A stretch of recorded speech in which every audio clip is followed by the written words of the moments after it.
Для жителей Кызыласкера сегодня особенный день. Наконец, после долгой 5-летней реконструкции здесь открыли новый детский сад. Детей принимают по электронной очереди. У меня 3 детей, 2 из них сразу пошли в школу, так как у нас в районе не было детского сада. Рядом только частная, но там не дешевая оплата. А теперь моя 6-летняя дочь успевает пойти в это дошкольное учреждение.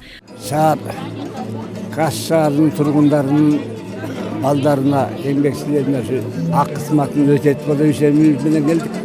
Ушул майдандықынан айды шуну көріп, шуну елімізге жақшылыққа алып, ушул балабақша балдар үшін қысмат қылса екен деп тіледім.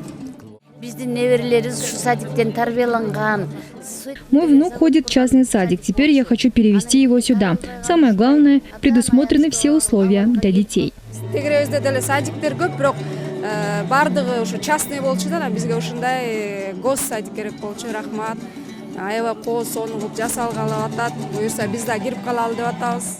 В двухэтажном здании садика будут воспитываться ясельная, младшая, 2 старшие и 2 подготовительные группы. В дошкольном учреждении имеется игровая и спальная комнаты. Кроме того, предусмотрено отдельное помещение для музыкальных и гимнастических занятий. У нас очень отличные условия. Игровые отдельно детям построены, спальня отдельно, туалеты тоже отдельно для девочек, отдельно для мальчиков отдельно.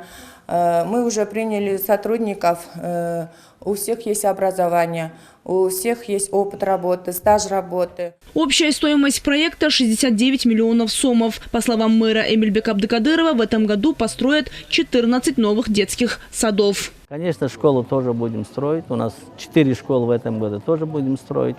Это Россия нам помогает, каждому региону по 1 школе. Это огромная школа в южной планировочной зоне, сметной стоимостью $6 миллионов. Это очень со всеми удобствами, современными технологиями, кабинетами соответствующими будет строиться.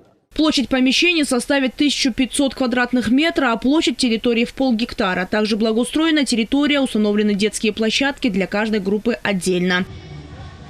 Рахат Батырбекова, Руслан Бараненко, ЛТР, Бишкек.